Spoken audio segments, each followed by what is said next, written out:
कठोपनिषद में श्रेय प्रेय विवेक की चर्चा की गई है। वह भारतीय मेधा का सार है। श्रेय यानी जो श्रेष्ठ हो, प्रेय यानी जो प्रिय हो। उपनिषद कहता है कि श्रेय और प्रेय में से चुनना हो तो सदैव श्रेय को चुनो। प्रेय की उपेक्षा करो, क्योंकि प्रेय में सुख है किंतु श्रेय में कल्याण है। प्रेय में लाभ है किंतु श्रेय में शुभता है।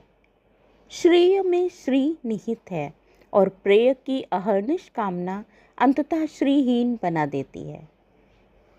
भारतीय परंपरा में मोक्ष शब्द के लिए अनेक पर्याय हैं, जैसे निर्वाण, अपवर्ग, मुक्ति आदि। किंतु मोक्ष का एक पर्याय निःश्रेयस भी है। श्रेय का जो शुद्धतम रूप है वह निःश्रेयस है। प्रिय श्रेय द्वैत की ही कड़ी में आगे चलकर एक अभ्युदय निःश्रेयस द्वैत भी चलता है। अभ्युदय में भौतिक समृद्धि है, सुख सुविधा है। निःश्रेयस में मुक्ति और आत्मबोध है। कठोपनिषद के शांकर भाष्य में कहा है कि अभ्युदय की इच्छा वाला प्रेय से और निःश्रेयस की इच्छा वाला श्रेय से प्रवृत्त होता है। यम ने नचिकेता से कहा था कि कुछ भी वरदान मांग ले। नचिकेता ने कहा, मुझे ब्रह्म विद्या चाहिए, जीवन और मृत्यु का रहस्य मुझे जानना है। यम ने कहा, इसे छोड़ कुछ और मांग, जो चाहेगा मैं दूंगा।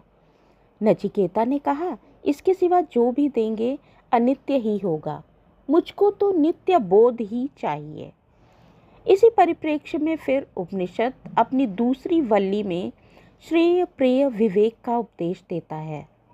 यम ने नचिकेता को प्रेय का प्रस्ताव रखा था, किंतु नचिकेता श्रेय के संकल्प पर डटे रहे थे।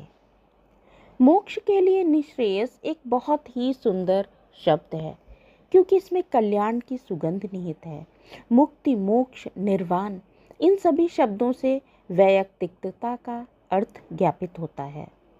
निःश्रेयस में व्यापकता है, खुले हुए गवाक्ष और वातायन है।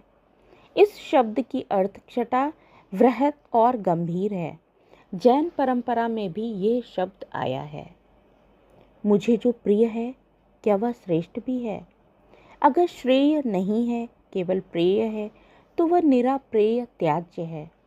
यदि ऐसा चिंतन चलने लगे तो अंततः निःश्रेयस का पथ प्रशस्त हो ही जाता है। इसी जीवन विवेक को भगवान भाष्यकार ने चूड़ामणि कहकर पुकारा है।